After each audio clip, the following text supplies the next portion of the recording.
start with this. The fact that there's two sides to the thing. Now, I know that's basic for most people, right. But people are often presented with the prosecution side of things first. They see the headlines, that type of thing.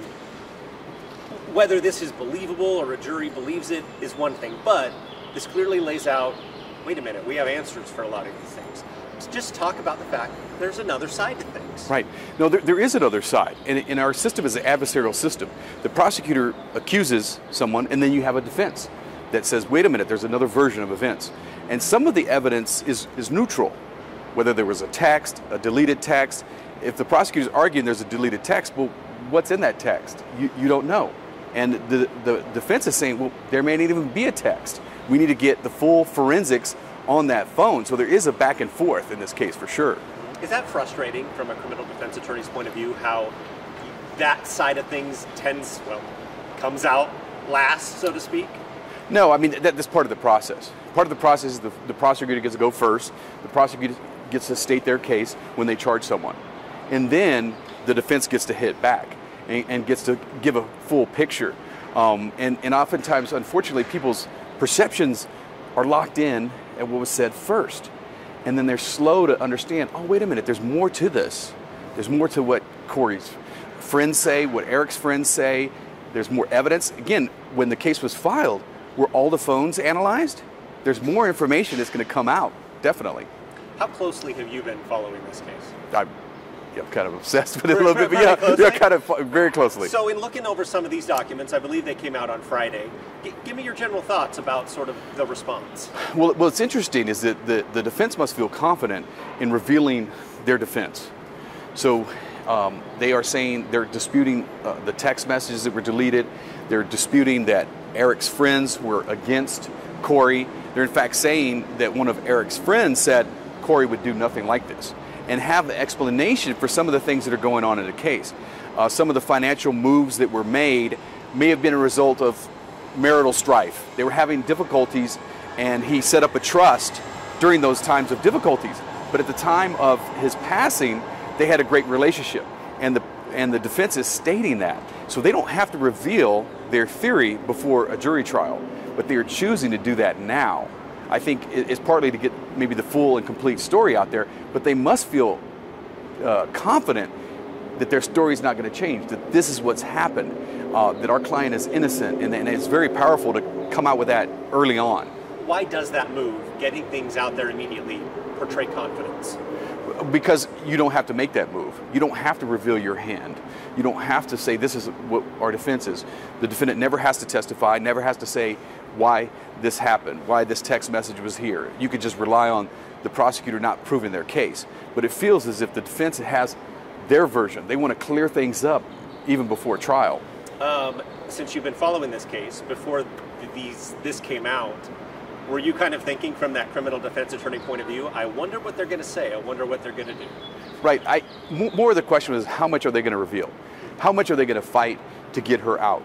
How much are they going to reveal of their trial strategy in order to get her out? And it appears that they're just going all in, that they're saying, we have nothing to hide, we're going to provide this information to you about what we think happened in the case. One thing I found interesting as well is they say multiple times, no, there were never any texts, anything that said that Eric said she's trying to kill me or she's going to kill me. There's no evidence that he said this. That's one thing that stuck out to me. Right. Can you comment on that? Right, yeah. So what's interesting is now people are saying, oh, he told me he was poisoned. But what's interesting is you don't have a reaction to that. You don't have anybody taking Eric to the hospital earlier, saying get divorced, leave the house, those kind of things that would be natural if a disclosure about a potential poisoning was made.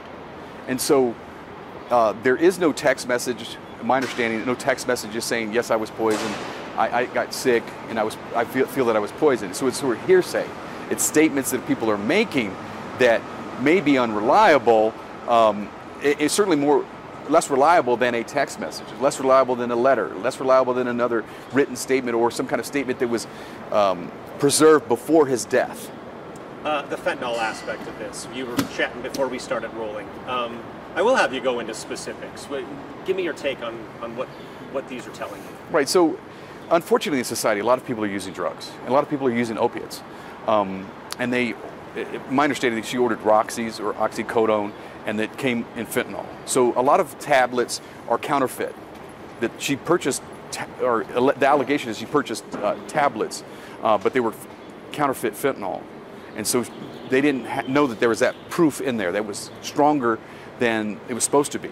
And so these labs in foreign countries are producing fake oxycodone, fake opiate pills, and they contain fentanyl.